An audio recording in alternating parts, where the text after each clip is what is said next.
Chemical hair டைக்கு bye சொல்லிட்டு natural hair டைக்கு ஹை சொல்லுங்க. அமோனியா சல்ஃபேட் பிபிடி இல்லாமல் தயாரிக்கப்பட்ட ஜிகே நேச்சுரல்ஸோட நேச்சுரல் பிளாக் ஹேர் டை. ஏன்னா பாகிஸ்தான் எல்லாம் இப்பெல்லாம் டீமாவே நான் கன்சிடர் பண்றது இல்லை. என்னை பொறுத்தவரை அவர்களுடன் விளையாடியதே தவறு. கை குறுக்காத ஒரு பெரிய தவறா? உண்டி குளிக்கைகள் அவர்கள். பாகிஸ்தானுடைய ஆர்மி மேன் சிந்தூரம் திலகம் விடுவது போல ஒரு போட்டோவை அந்த அணியின் வீரரே ஒருத்தர் பதிவிடுறாரு. அதையும் பார்த்துட்டு எப்படி கை கொடுக்க முடியும்னு ஒரு கேள்வி இருக்குது. இல்லை எப்படி இங்க இருக்கக்கூடியவங்களே எப்படி கேள்வி எழுப்புறாங்கன்னு புரிய மாட்டேங்குது. இந்தியாவில் இருக்கவங்க சில பேர் இந்த அமன் கே ஆஷான்னு சொல்லுவாங்க, இந்த அமைதி விரும்பிகள். இவங்க அமைதியெல்லாம் விரும்புறது இல்லை. பாகிஸ்தான்ல கிடைக்கிற பிரியாணிக்கும் லிக்கருக்கும் விலை போன ஒரு கூட்டம் இருக்கிறது. இந்திய வீரர்கள் கை குலுக்காததுக்கும் மேட்ச் ரெஃப்ரிக்கு என்ன சம்பந்தம்?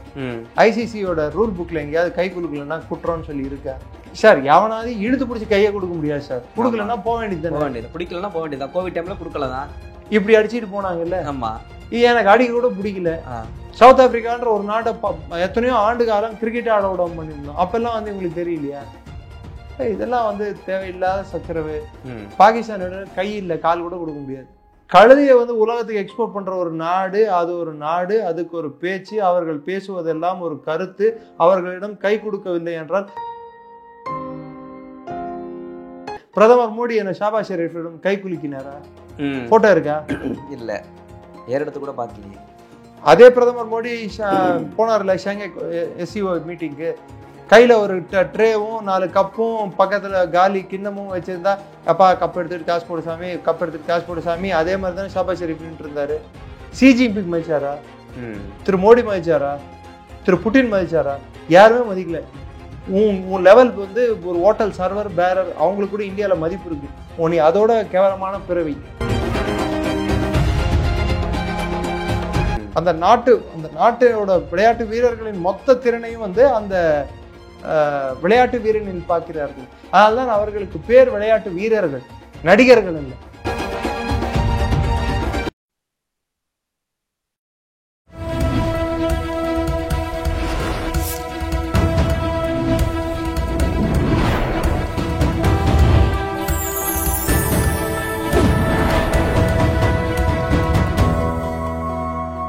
சேனல் 5 தமிழ் நேயர்களுக்கு வணக்கம். இந்த நேர்காணலில் நம்மோடு இணைந்திருப்பவர் டிஃபென்ஸ் அனாலிஸ்ட் திரு நிரஞ்சன் அவர்கள். வாருங்கள், அவரோடு பேசுவோம். சார் வணக்கம். வணக்கம், ஜெயஹிந்த். சார், ஆசிய கோப்பை கிரிக்கெட் தொடர், அதில் இந்திய வீரர்கள் பாகிஸ்தான் வீரர்களுக்கு கை கொடுக்காமல் போனது உலக அளவில் பேசு பொருளாக மாறிடுச்சுன்னா அது ஒரு ஸ்போர்ட்ஸ் விளையாட்டிலும் இது அரசியலா அப்படின்னு கேள்விகளை மற்ற நாட்டிலும் எழுப்பல, நம்ம இந்தியாவிலே எழுப்புறாங்க சில பேர். எழுப்பும் ஆசாமிகளுக்கு அடுத்த வேளை சோறு இறங்கவில்லை என்றால் அது அவர்கள் கவலை. உங்களுக்கு நீங்க சாப்பிட்டீங்களா? நான் நல்லா சாப்பிட்டேன். நானும் நல்லா சாப்பிட்டேன், நல்ல திருப்தியா சாப்பிட்டேன். அதுவும் பாகிஸ்தானை வேற 15 ஓவர்ல 16வது ஓவர்லயே தோக்கடிச்சிட்டோம். நான் மேட்ச் பார்க்கலாம்னா ஸ்கோர் மட்டும் தான் பார்த்தேன். ஏன்னா பாகிஸ்தான் எல்லாம் இப்பெல்லாம் டீமாவே நான் கன்சிடர் பண்றது இல்லை. என்னை பொறுத்தவரை அவர்களுடன் விளையாடியது தவறு. ஏன்னா அதுல கூட அவங்களுக்கு ஒரு நிதி வந்திருக்கு, காசு வந்திருக்கு பிராட்காஸ்டிங் இதுல. ரெண்டாவது, இல்ல மற்ற ஒரு போட்டிகள் விளையாடாம இருந்திருக்கலாம். இது ஆசிய கோப்பை அப்படின்ற இல்ல, ஒலிம்பிக்கு நம்ம பிட் பண்ணணும். அது ஒலிம்பிக் இந்தியாவுக்கு வர வேண்டும் என்றால் இது மாதிரி சம்பவங்களை தடுப்பது முக்கியம் என்ற ஒரு கண்ணோட்டத்தில் தான் ஆடி இருக்கிறார்கள் என்று சொல்கிறார்கள். அது ஒரு பக்கம் இருக்க, என்னை பொறுத்தவரை இது ஒன்றும் கை குலுக்காமல் இருப்பது ஒன்றும் புதுசல்ல. 1980 மாஸ்கோ ஒலிம்பிக்ஸில் அமெரிக்கா சார்ந்த கூட்டமைப்புகள், அந்த நேட்டோ மற்றும் அமெரிக்க உறவு நாடுகள் ஒலிம்பிக்ஸை பாய்காட் செய்தார்கள், புறக்கணித்தார்கள். 84 லாஸ் ஏஞ்சல்ஸ் ஒலிம்பிக்ஸை ரஷ்யா கூட நட்பு நாடுகள், சோவியத் யூனியன் நட்பு நாடுகள் புறக்கணித்தார்கள். வரலாறு. ஆமா, ஹிட்லர் பல்வேறு தருவாய்களில் மற்ற நாட்டு விளையாட்டு வீரர்கள், குறிப்பிட்டு ஜெஸ்ஸி ஓவன்ஸ் போன்ற வீரர்களுடன் கை குலுப்புவதை தவிர்த்தார். ஏனென்றால் அவர் கருப்பினத்தை சேர்ந்தவர் என்று. இன்ஃபேக்ட் அந்த ஒலிம்பிக் விளையாட்டையே நாசிக்களின் விளையாட்டாக, நாசி கோட்பாடின் விளையாட்டாக அவர் காட்ட முயன்றார். முதலில் உலகத்திற்கு ஒரு கருப்பினத்தவர் மெடல் ஜெயித்த போது அதை புறக்கணித்து அந்த பெரிய ஸ்டேடியம் பெர்லின் விளையாட்டு அரங்கில் அவருக்கு எதிராக கோஷங்கள் எழுப்பப்பட்டன. அடுத்து பாகிஸ்தானே 2006ஆம் வருடம் ஒரு கிரிக்கெட் மேட்ச் இங்கிலாந்தில் நடந்து கொண்டிருந்த மேட்ச், இவர்கள் பாலை, அது பாகிஸ்தானுக்கு இயல்பாக வந்த குணம் போங்கடிப்பது என்பது, எப்படியாவது ஜெயிக்க வேண்டும் என்று எது வேணாலும் செய்து கடைசியில் மாட்டிக்கொள்ளும் குணம் கொண்டது பாகிஸ்தான். அடி வாங்கிய பிற்பாடு ஐயோ எங்களை அடித்து விட்டார்கள் என்று ஊரெல்லாம் சொல்லி புலம்புவார்கள். அது பாகிஸ்தானின் இயல்பான குணம். பொய் சொல்வதும் திருட்டு வேலை செய்வதும் இது மொளமாரித்தனம் செய்வதும் பாகிஸ்தானுக்கு உடன் பிறந்த குணங்கள். அதன் ஒரு சம்பவம் தான் இந்த பாலை அவர்கள் வைத்து தேய்த்ததை கண்டுபிடித்து விட்டு, கடித்ததை பாலை கண்டுபிடித்து விட்டு அந்த பால் டேம்பரிங் அப்படின்வாங்க. ஆமாம், அந்த மேட்ச் பாலை மாற்றப்பட்டது, பாகிஸ்தானுக்கு பெனால்டி போடப்பட்டது.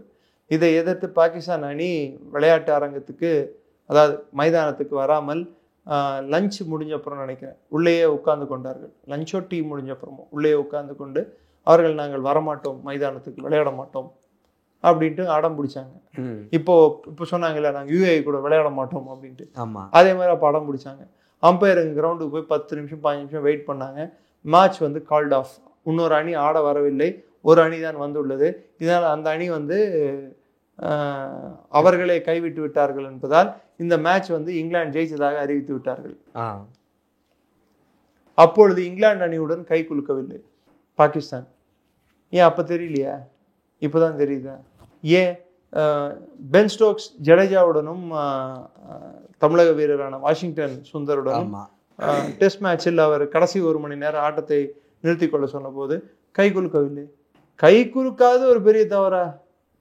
உண்டி குலுக்கிகள் அவர்கள். அவர் உண்டியர்கள் குலுக்கி இருந்தால் சூரியகுமார் யாதவோ இல்லை இவர்கள்லாம் ஐபிஎல்ல பெரும் பணம் வாங்கும் ஆட்கள். வேணுமென்றால் பாகிஸ்தானுக்கு பிச்சையாக $10 $20 ஏதோ ஒன்று போட்டு இருப்பார்கள். அவர்களுடன் கை குலுப்புவதற்கு நம் அணியின் தலைவரோ மற்ற வீரர்களுக்கு என்ன தேவை இருக்கிறது? இல்லை, எனக்கு அதில் என்ன கேள்வினா, இங்க இருக்கக்கூடியவங்களும் இந்த கேள்வி எழுப்புறாங்க. ஸ்போர்ட்ஸ் அப்படின்னு சொல்றாங்க, ஆனா இந்திய பெண்களுக்கு சிந்துரம் இடுவது போல, பாகிஸ்தானுடைய ஆர்மி மேன் சிந்துரம் திலகம் இடுவது போல ஒரு போட்டோவை அந்த அணியின் வீரரே ஒருத்தர் பதிவிடுறாரு. அதையும் பார்த்துட்டு இவங்க எப்படி கை கொடுக்க முடியும்னு ஒரு கேள்வி இருக்குது. இல்லை, எப்படி இங்க இருக்கக்கூடியவங்களே எப்படி கேள்வி எழுப்புறாங்கன்னு புரிய மாட்டேங்குது இந்தியாவில் இருக்கவங்களே. அது காரணம் என்னடான்னா, சில பேர் வந்து இந்த அமன் கே ஆஷான்னு சொல்லுவாங்க, இந்த அமைதி விரும்பிகள். இவங்க அமைதியெல்லாம் விரும்புறது இல்லை. பாகிஸ்தான்ல கிடைக்கிற பிரியாணிக்கும் லிக்கருக்கும் விலை போன ஒரு கூட்டம் இருக்கிறது, இந்த அமன் கே ஆஷா என்ற கூட்டம்.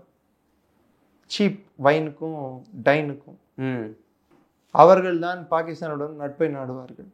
ஒரு உண்மையாக இந்திய குடிமகன் பாகிஸ்தானுடன் நட்பை நாடமான். என்னை பொறுத்தவரை விளையாடியதே தவறு. அதற்கப்புறம் கை குலுக்கினால் என்ன, குலுக்காவிட்டால் என்ன? அவர்கள் தேசிய கீதமே தப்பாக இசைக்கப்பட்டுள்ளது. ஜிலேபி டான்ஸா? அல்வா டான்ஸ் போட்டிருக்கணும், மாற்றி ஜிலேபி டான்ஸ் போட்டு விட்டாங்க. என்னை பொறுத்தவரையும் பாகிஸ்தானுக்கு அல்வா டான்ஸ், ஏன்னா உலகத்துக்கே அல்வா கொடுக்குறாங்கல்ல அவங்க, அவங்களுக்கு கரெக்டான பாட்டு அல்வா டான்ஸ்ன்னு போட்டிருந்தாங்கன்னா கரெக்டாக இருக்கும்.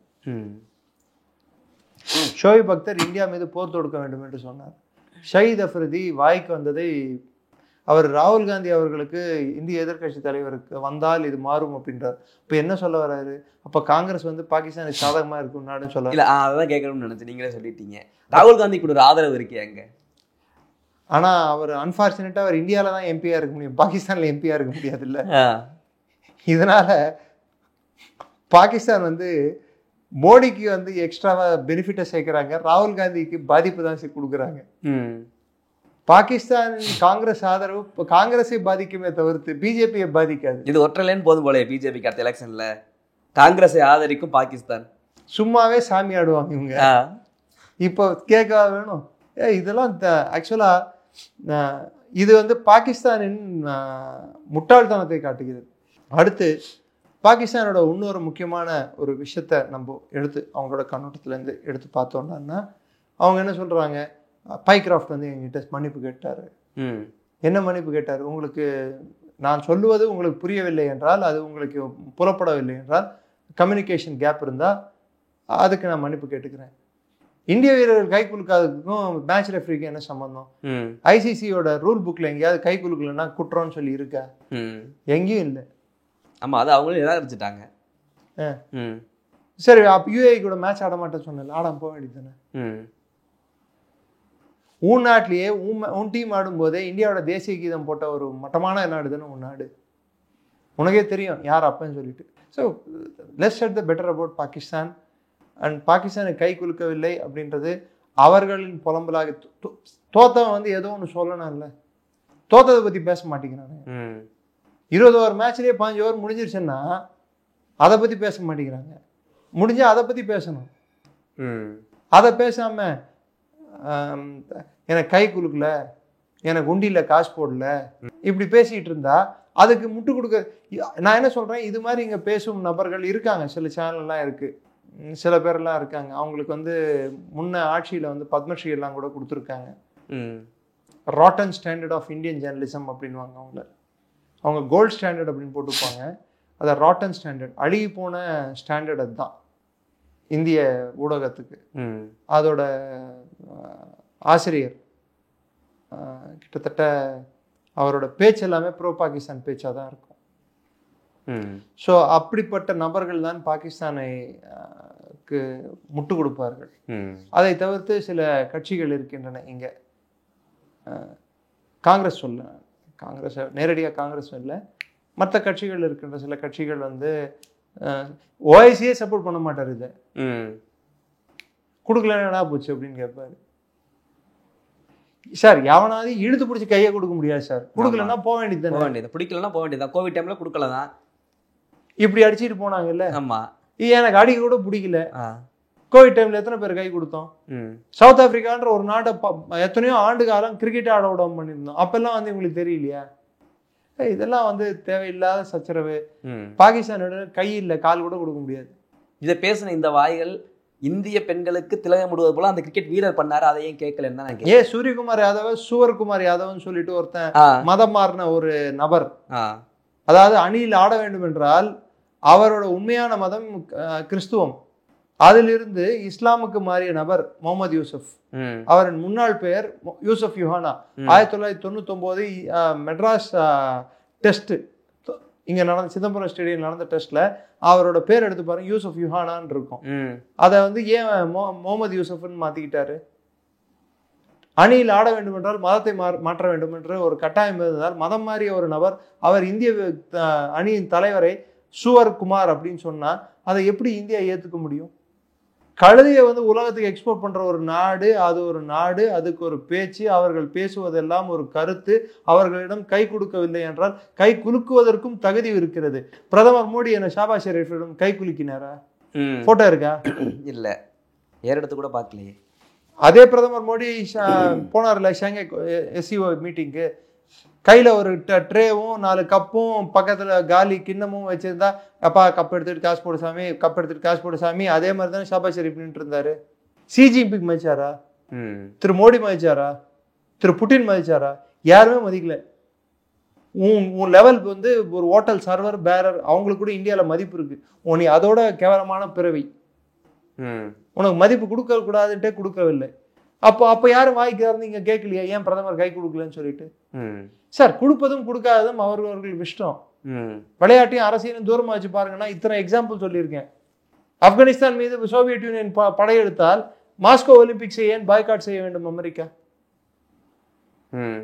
அதற்கு பிற்பாடு 84 லாஸ் ஏஞ்சல் ஒலிம்பிக்ஸை ஏன் இவர்கள் பாய்காட் செய்ய வேண்டும்? யாரு? அமெரிக்கா வந்து பாய்காட் செய்யறதுக்கு பதிலாக சோவியத் யூனியன் ஏன் பாய்காட் செய்ய வேண்டும்? இது மாதிரி சொல்லிக்கிட்டே போலாம் சார். உலக அரசியல்ல விளையாட்டு என்பது ஒரே ஒரு மைதானத்தில் தான் தேசிய கீதம் இசைக்கப்படும் இடம். படத்திலேயோ மற்ற இதுலயோ அதெல்லாம் இசைக்கப்பட மாட்டாது. ஆனால் விளையாட்டில் தேசிய கீதம் இசைக்கப்படும். தேசிய கீதத்துக்கும் விளையாட்டுக்கும் ஒரு பிணைப்பு உள்ளது.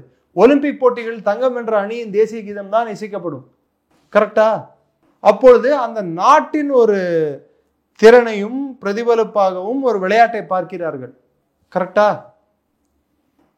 அந்த நாட்டோட விளையாட்டு வீரர்களின் மொத்த திறனையும் வந்து அந்த விளையாட்டு வீரனில் பார்க்கிறார்கள். அதனால்தான் அவர்களுக்கு பேர் விளையாட்டு வீரர்கள், நடிகர்கள் அல்ல, வீரர்கள். இராணுவத்தில் படைகளில் இருப்பவர்களும் துணை இராணுவத்தில் இருப்பவர்களும் அவர்களை தான் வீரர்கள் என்றும். அதுக்கப்புறம் விளையாட்டில் இருப்பவர்களுக்கு பேர் மட்டும்தான் வீரர்கள். ஏனென்றால் அவர்கள் நாட்டுக்காக தங்களைத்தானே வருத்தி கொள்கிறார்கள், நாட்டின் மரியாதையையும் அந்த அந்த கௌரவத்தையும் மேம்படுத்துகிறார்கள். அதுக்கென்று ஹீரோக்களை இவர்கள் எல்லாம் இது பண்ண விரும்பல. ஆனா இவங்க லைவ் ஆக்ஷன், செகண்ட் டேக் இல்ல. போல்ட் ஆன அப்புறம் ஏப்பா நான் போல்ட் ஆயிட்டேன், 2வது வாட்டி போடு பார்க்கலாம் அப்படின்னு சொல்ல முடியாது. கோல் அடிச்ச அப்புறம் இல்ல இல்ல இல்ல நீ 3 கோல் போடு, அப்பதான் நீ ஜெயிச்ச மாதிரி, நான் 1 கோல் போட்டாலும் ஜெயிச்ச மாதிரி அப்படி வராது. ஸோ இந்த இந்த விஷயத்தையெல்லாம் நீங்க ஹோலிஸ்டிக்கா, அதாவது மொத்தமா எடுத்து பார்த்தீங்கன்னா விளையாட்டுக்கென்று ஒரு தனி சிறப்பு இருக்கிறது. அந்த சிறப்பை மனதில் வைத்துக்கொண்டு நாம் பேசும்போது நமக்கு தெரிய வேண்டிய ஒரே ஒரு கருத்து, விளையாட்டும் அரசியலும் தனித்தனியாக பார்க்க முடியாது. அதற்கென்று ஒரு பிணைப்பு இருக்கிறது. உலக அரசியல்லையே அதுக்கும் இதுக்கும் ஒரு பிணைப்பு இருக்கிறது. நாட்டுக்குள்ளே தானே விளையாட்டு. இப்ப நாட்டுக்கு ஒரு பிரச்சனை வரும்போது விளையாட்டை எப்படி பார்க்க முடியும்? நான் ஆடியது தவறு என்று சொல்கிறேனே தவிர்த்து, நான் என்ன பொறுத்த வரைக்கும் ஆடியது தவறு. நான் என்ன சொல்றேன், விளையாட்டையும் அரசியலையும் தனியா பாருங்கன்னு சொல்ல முடியாதுன்னு நான் சொல்ல வரேன். நான் கண்டிப்பா அதனால்தான் நான் சொல்றேன், விளையாடிட்டாங்க, ஆனா அவர்கள் எடுத்த ஒரு நிலையானது கை கொடுக்க முடியாது. ட்ரெஸ்ஸிங் ரூமை பூட்டி வைப்போம், பாகிஸ்தானியர்கள் உள்ளே வரக்கூடாது. ஆமா, அது அது வந்து ஒரு தவறான ஒரு நிலை அல்ல. இவங்க என்ன போங்க அடிச்சு ஜெயிச்சாங்களா? இவங்களுக்கு ஸ்பெஷல் பால் கொடுத்தாங்களா? இல்ல பிச்சு கண்டிஷன் தான் மாறிடுச்சா? எதுவும் மாறல. அவர் பாகிஸ்தானியர்களிடம் பேச விரும்பவில்லை, பேசல. என்ன தவறு இருக்கிறது? சரி, பாகிஸ்தான் அணி வந்து ஒரு வாட்டி உலக கோப்பையில, எனக்கு தெரிஞ்சு 2021 நடந்த உலக கோப்பை நினைக்கிறேன், 21ல T20 உலக கோப்பையில முதல் வாட்டி ஜெயிக்குது. இதே துபாயில தான் 155 ரன் சேஸ் பண்ணி விக்கெட் நோ லாஸ்க்கு ஜெயிக்கிறாங்க. ஜெயிச்ச உடனே என்ன சொன்னாங்க, இஸ்லாம் ஜெயித்து விட்டது அப்படின்னாங்க. அப்ப இந்திய அணியில் இஸ்லாமிய வீரர்களே இல்லையா? அப்ப இந்தியா தோத்துருச்சா? என்ன சொல்ல வராங்க? அவர் சூரியகுமார் யாதவ் வந்து பேல்காம் தாக்குதலில் உயிரிழந்தவர்களுக்கு இந்த வெற்றியை அர்ப்பணித்துள்ளார். 2வது இந்திய ராணுவத்துக்கு அர்ப்பணித்துள்ளார். ஒரு வாட்டி மோடி வந்து க்ளவ் போடும்போது ஆர்மி கலர் க்ளவ் போட்டாங்கன்ட்டு பாகிஸ்தான் அப்ஜெக்ட் பண்ணாங்க. பல்வேறு தருவாய்களில் இந்தியா வந்து அது பண்ண தவறு, இது பண்ண தவறுன்னு சொல்லி பேசியிருக்காங்க.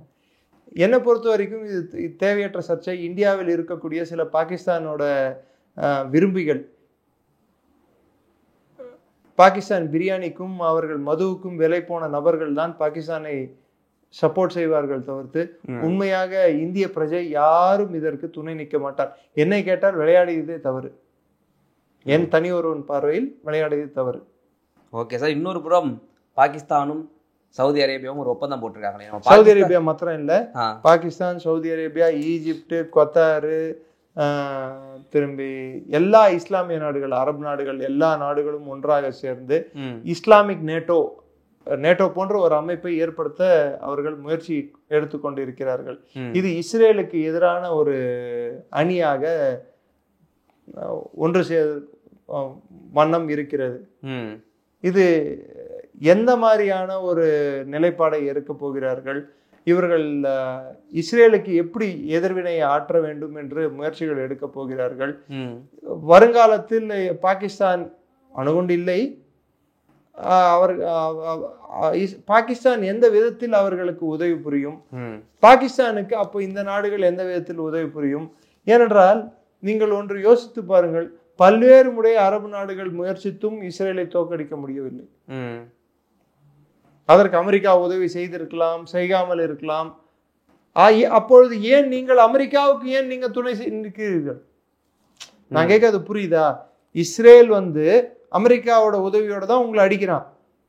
நீங்க ஏன் அதே அமெரிக்காவோட வெப்பனை ஏன் நீங்களும் வாங்குறீங்க? வாங்காம இருக்க வேண்டியது தானே? அதுக்கு பெரிய உதாரணம், Turkey patriot missile defence system வச்சிருக்கான். F-35 பிளேனை வச்சுதான் டர்க்கின்ற கொத்தார் வந்து பேட்ரியாட் சிஸ்டம் தான் வச்சிருக்காங்க. அதை இவங்க வந்து F-35I வச்சிருக்காங்க. இவங்க கொடுத்ததும் அமெரிக்காவோட இதுதான், அவங்களுக்கு வச்சிருக்கதும் அமெரிக்கா. அப்ப ரெண்டு பக்கமும் அமெரிக்க ஆயுதங்கள் தானே இருக்கு. அப்ப இஸ்ரேல் அமெரிக்கா விட மாட்டேங்குது. அப்ப நீங்க விட்டுற வேண்டியதுதானே அமெரிக்காவை. நீங்க அமெரிக்காவை வந்து அமெரிக்கா அமெரிக்கா அமெரிக்கான்னு சொல்லிட்டு இருக்கீங்க. ஸோ இது எங்கே போகிறது, இவர்கள் செயல்பாடு அமெரிக்கா எப்படி எடுத்துக்கொள்ள போகிறது என்பது காலம்தான் பதில் சொல்லும்.